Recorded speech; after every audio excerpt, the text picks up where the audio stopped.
Hi all, in this video we will learn a few homophones. But before get started, let's understand what are homophones with an example. Wake up sun, the sun is up. So ഇതിൽ രണ്ട് word ഉണ്ട്. Sun എന്ന് പറയുന്ന രണ്ട് word ഉണ്ട് അല്ലേ? Both the sun and sun sound same but have different spellings and meanings. So ഇങ്ങനെ വരുന്ന വാക്കുകളെയാണ് നമ്മൾ homophones എന്ന് പറയുന്നത്. അത് പ്രൊനൗൺസിയേഷൻ സെയിം ആയിരിക്കും but they have different spelling and different meaning.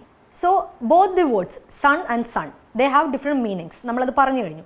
So ആദ്യത്തെ മീനിങ് നോക്കാം. ആദ്യത്തെ സൺ ആൺകുട്ടി അല്ലെങ്കിൽ മെയിൽ ചൈൽഡ് മകൻ എന്നൊക്കെ പറയാനാണ് ആ സൺ ഉപയോഗിക്കുന്നത്.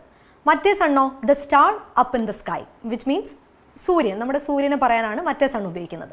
I can write and he's on my right. ഇതിലെന്താണ് വേർഡ്സ് റൈറ്റ് ആൻഡ് റൈറ്റ്. ഒരു റൈറ്റ് ഇൻഡിക്കേറ്റ് ചെയ്യുന്നത് എനിക്ക് എഴുതാൻ സാധിക്കും അല്ലെങ്കിൽ എനിക്ക് എഴുതാം എന്നുള്ള ഒരു മീനിങ് ആണ്. മറ്റൊരു റൈറ്റ് അവൻ എൻ്റെ വലത് സൈഡിലാണ് എന്നുള്ള മീനിങ് ആണ് കാണിക്കുന്നത്. I can see you and I love the sea. ഇതിലും രണ്ട് വേർഡ്സ് ഉണ്ടല്ലേ. ഫോർ എക്സാമ്പിൾ സീ, ഒന്ന് കാണുക എന്നുള്ള അർത്ഥം വരുന്നത്, മറ്റൊന്ന് കടൽ എന്നുള്ള അർത്ഥം വരുന്നത്. അതുപോലെ മറ്റൊരു എക്സാമ്പിളാണ് I am beautiful and keep an eye on Har.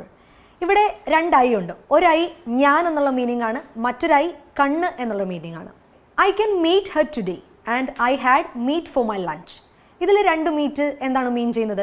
ഒരു മീറ്റ് എന്ന് പറയുന്നത് കണ്ടുമുട്ടാൻ പറ്റും, എനിക്ക് കണ്ടുമുട്ടാം, കണ്ടുമുട്ടൽ എന്നുള്ളൊരു മീനിങ് ആണ്. മറ്റൊരു മീറ്റ് എന്ന് പറഞ്ഞാൽ ഫ്ലഷ് ഓഫ് ദി അനിമലാണ്, ഇറച്ചി എന്നുള്ള മീനിങ് ആണ്.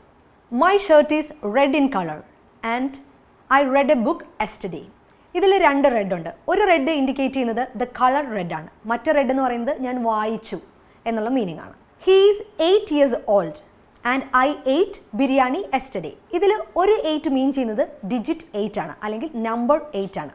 മറ്റൊരു 8 എന്ന് പറയുന്നത് കഴിച്ചു എന്നുള്ള മീനിങ് ആണ്, ഈറ്റിൻ്റെ പാസ്റ്റ് ടെൻസ് ആണ്. The week was hectic for her and she is week.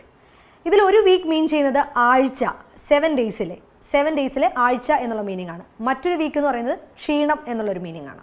I am sorry I cannot wait for her and she gained too much weight. ഇതിൽ ഒരു വെയിറ്റ് മീൻ ചെയ്യുന്നത് കാത്തു നിൽക്കുക എന്നുള്ള മീനിങ് ആണ്. മറ്റൊരു വെയിറ്റ് എന്ന് പറയുന്നത് ഭാരം എന്നുള്ളൊരു മീനിങ് ആണ്. അതുപോലെ she told me a tale and it's my pussy's tail. ഒരു ടെയിൽ മീൻ ചെയ്യുന്നത് കഥ എന്നുള്ളൊരു മീനിങ് ആണ്, മറ്റൊരു ടെയിൽ മീൻ ചെയ്യുന്നത് വാലാണ്. സോ ഇതുപോലുള്ള ഹോമോഫോൺസ് നിങ്ങളും കോമൻറ്റ് ചെയ്യൂ. ഒരു പേഴ്സണൽ മെൻറ്ററിൻ്റെ സഹായത്തോടെ ഇംഗ്ലീഷ് പഠിക്കാൻ നിങ്ങൾക്ക് താല്പര്യമുണ്ടോ?